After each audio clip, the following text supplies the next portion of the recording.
They say beauty is the eye of the beholder. And like many artists, this is Mariah's escape from reality. Art has always kind of been a thing that I had, so it just came naturally, I guess.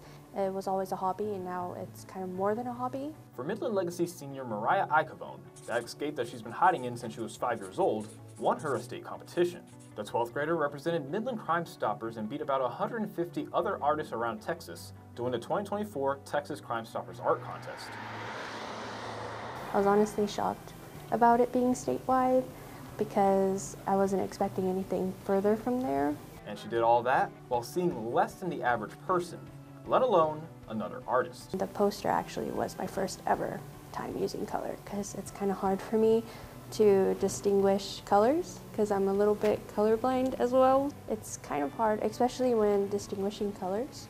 So for instance, like this color, I have a really bad habit of distinguishing like navy blues for blacks, or like blacks and navy blues. It may not look like it, but for Mariah, you might have to take a closer look to see why colors aren't her only concern. So nobody knows that I'm blind in one eye, so this is kind of the first time ever hearing it.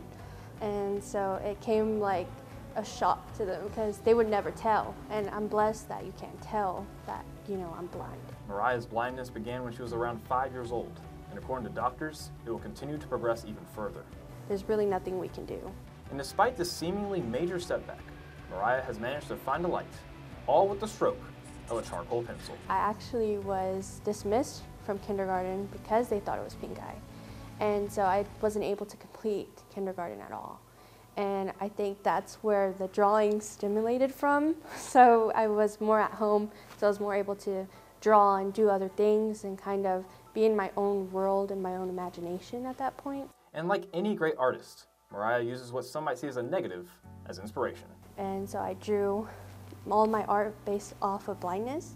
And so I have a few pieces is actually what I see through this eye. These drawings would eventually lead to this, a drawing of two officers with a message of stopping crime. And I've never had a kid like Mariah who had an issue with blindness, and to see her creating these artworks that she's creating, it's just, I don't know, it's kind of unbelievable in a way. Mariah would also win a cash prize of $400, which she's investing toward her future to see art through a new lens. So I like to take photos of like different things. I would say like nature, sometimes art pieces. And whether it's turning a new page, Mariah shows that no matter what life draws for you, there's always a path to color outside the lines. She wasn't just doing art to get a grade, you know? She was doing it because she had to. Have other people kind of look up to me and say like, hey, you know, even though it's a disability, it didn't affect what my abilities are and what I can do. At Midland Legacy High School, I'm Marcus Risen, News West 9.